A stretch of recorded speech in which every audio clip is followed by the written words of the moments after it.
You've probably scrolled past the headlines screaming, Agile is dead, Right. right? Or seen the fiery debates across social media about whether this popular approach to project management has finally run its course. It's certainly a hot topic. It sparks a lot of intense questions. But what does dead even mean when we're talking about a way of working that has genuinely, reshaped software development for decades? Is it the core philosophy that's failing, or are we maybe missing something else entirely? Well, what's truly fascinating here is that the conversation isn't confined to just software anymore. It's really expanded to how any organization adapts to constant accelerating change. The very idea of agility. I mean, how quickly your organization can sense and adjust to new realities, that's undeniably more critical now than ever before. Exactly. So today, we're taking a deep dive into the world of Agile. We've pulled together a robust stack of sources, everything from industry reports and academic studies to seasoned practitioner blogs and even real-world discussions to really unpack this complex topic for you. Our mission: cut through the noise, examine the controversies, expose those hidden pitfalls, and, most importantly, show you what genuine agility really looks like when it's done right. Yeah, and this raises an important question right from the start. When people declare Agile is dead, are they truly talking about the original underlying spirit of Agile? Or are they reacting to how it's often been distorted and, frankly, misapplied in practice? We'll explore these conflicting viewpoints and offer insights to help you understand the crucial nuances. Okay, let's unpack this then, because it seems like everyone has their own definition of agile these days. So, what's the essence, the original spirit that often gets lost in translation, especially when we talk about its supposed demise? Fundamentally, Agile isn't just a rigid set of rules or ceremonies you simply check off. Not at all. It's really a mindset, a philosophy born from the Agile Manifesto back in 2001.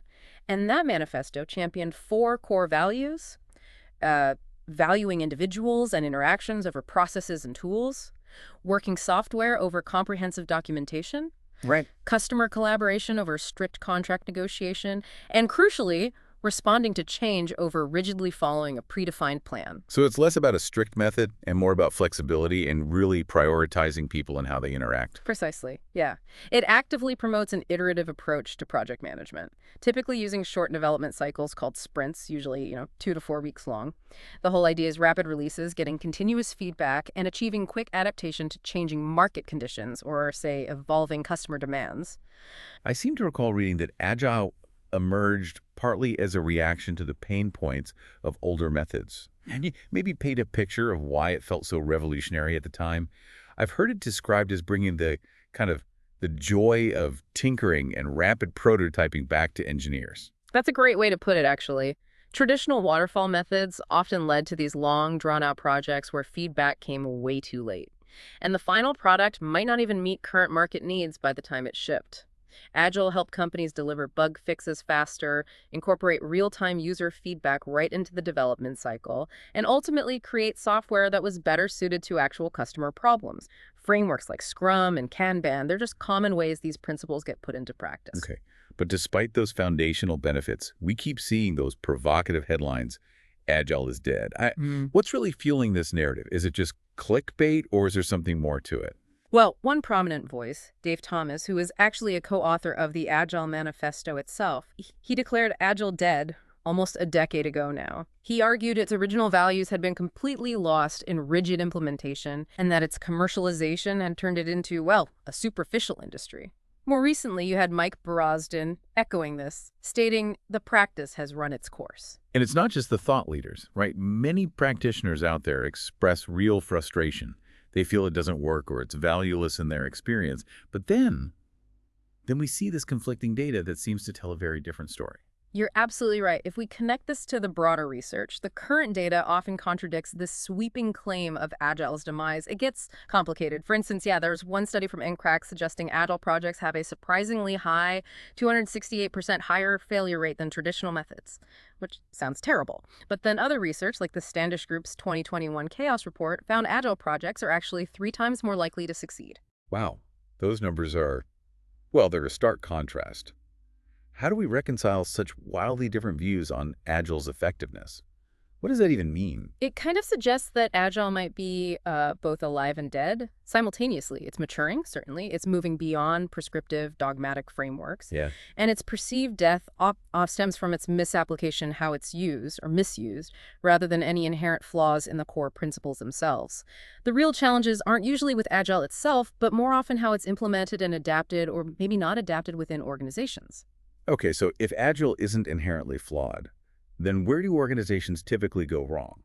What are these common anti-patterns, as they're sometimes called, that creep into practice? Well, a significant reason is that Agile looks deceptively simple on the surface. So organizations adopt the ceremonies, the sprints, the daily stand-ups, but without truly understanding or committing to the underlying principles, the why. This often leads to what's aptly called Agile in name only, or my personal favorite, Scrum or Fall. Scrum or fall? That's a vivid term. Can you walk us through some concrete examples? Like, what does that actually look like in action?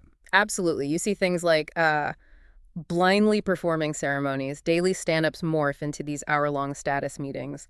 They become a report to a manager instead of quick team-led pulse checks for the team. Right, just going through the motions without the intended purpose. Exactly. Or waterfall in sprints. Roadmaps are locked months in advance. Requirements are handed down rigidly from on high. There's no genuine iteration or learning mid-flight. Testing of stuff from the last sprint often happens in parallel with new development in the current sprint, which tells you it's really just a longer, less agile cycle disguised in 2-week chunks. So it's the going through the motions without understanding the why, often with that traditional mindset still driving things underneath. Precisely. Or you'll encounter fixed scope rigidity, a strong resistance to changing priorities, or this assumption that a specific, predefined scope must be delivered within a rigid time box, which completely contradicts Agile's whole emphasis on flexibility and adaptation. Yeah, it sounds like many organizations are trying to fit that square peg of traditional thinking into the round hole of Agile. That's a great analogy. You also get the backlog black hole. The product backlog becomes this unmanaged dumping ground for forgotten ideas. It gets overwhelming to manage, impossible to prioritize effectively, just chaos. Yeah. Chain sprinting is another one I see. Teams just jump from one sprint immediately into the next without any buffer days. That leads to burnout, rushed work, lower quality delivery. It's unsustainable. And when velocity is used as a KPI, meaning sprint velocity becomes a performance metric instead of just a planning tool, that's a disaster. Teams start inflating estimates, chasing points. They stop focusing on real customer outcomes. These all point to such a fundamental misunderstanding of what Agile metrics or tools are actually for, don't they? They're meant to inform decision-making, not be used as blunt instruments for performance reviews or pressure. Precisely. And the list goes on, unfortunately. Scope creep in sprints happens all the time. New, supposedly urgent tickets constantly disrupt ongoing sprints. It demoralizes the team, breaks trust. A feature factory mentality. This is huge. The focus is solely on churning out features the output rather than solving customer problems and delivering real impact or value the outcome. And then there's micromanagement of teams. Leaders dictating how developers should do their work undermines autonomy, kills trust. I mean, product managers, for instance, they don't even have the organizational authority to just bark out orders anyway. It's not how it's supposed to work. And these last few really highlight that tension, don't they? Yeah. Between old management styles and Agile's emphasis on team autonomy and value delivery. It feels like a real clash of cultures. It absolutely is a fundamental clash. And finally, a couple more. Ignoring technical debt. Essential refactoring, cleanup tasks. They're seen as detours, not a crucial part of the journey to sustainable development. And maybe the most ironic one, skipping Scrum in a crisis. Organizations literally abandon their Agile rituals when the pressure is highest, which paradoxically makes the crisis worse by disrupting communication and problem solving precisely when they're most needed. Wow. It's almost as if Agile's built-in resilience mechanisms, the things designed to help in tough times, are the first things jettisoned when they're needed most. It really seems like these anti-patterns often stem from deeper organizational issues rather than just a simple misunderstanding of Agile. Is that a fair assessment? It's absolutely fair. Many of these are symptoms of larger organizational dysfunctions, no question. Other major challenges include those deep-seated cultural barriers, like a command and control mindset that just fundamentally clashes with Agile's emphasis on self-organization and collaboration. There's also the critical lack of psychological safety, where engineers don't feel secure enough to discuss problems openly. That severely hinders proactive problem solving. And that's almost always a cultural issue, right? Not an Agile one. Another significant hurdle, especially in big organizations, is managing agile at scale. Frameworks like SAFe or less exist to help, sure, but they can also add layers of complexity. They can be misapplied. Sometimes they make it even harder to maintain agile's inherent simplicity. Plus, just integrating agile with entrenched legacy systems in large companies. That presents significant technical and process challenges too. Okay, so we've identified these deep-rooted issues, these pitfalls. How do organizations actually shift? How do they move from these anti-patterns towards genuine agility? What does that transformation actually look like on the ground? And how do you even begin such a complex journey? Well, it requires a fundamental organizational transformation. It's not just about adopting new tools or processes, it's deeper. This cultural shift takes time. It can easily be around 18 months, maybe more, for an organization to fully adopt, build the necessary knowledge, and really solidify a culture of success around Agile, the critical starting point. Strong leadership and management support. Absolutely essential. Leaders have to champion the Agile journey, provide the necessary resources, time, budget, and actively model Agile values themselves. When you say model agile values, what's a tangible example? How does a leader do that effectively, beyond just saying the words? Well, for instance, a leader might join a daily stand-up not to get a status report or assign tasks, but specifically to ask, are there any blockers I can help remove? It demonstrates their role is to enable the team, not just oversee or direct. That sends a powerful message. This also means investing in thorough training and coaching, often with experienced Agile coaches or Scrum Masters who can clarify misunderstandings, share best practices, and guide teams through tricky spots.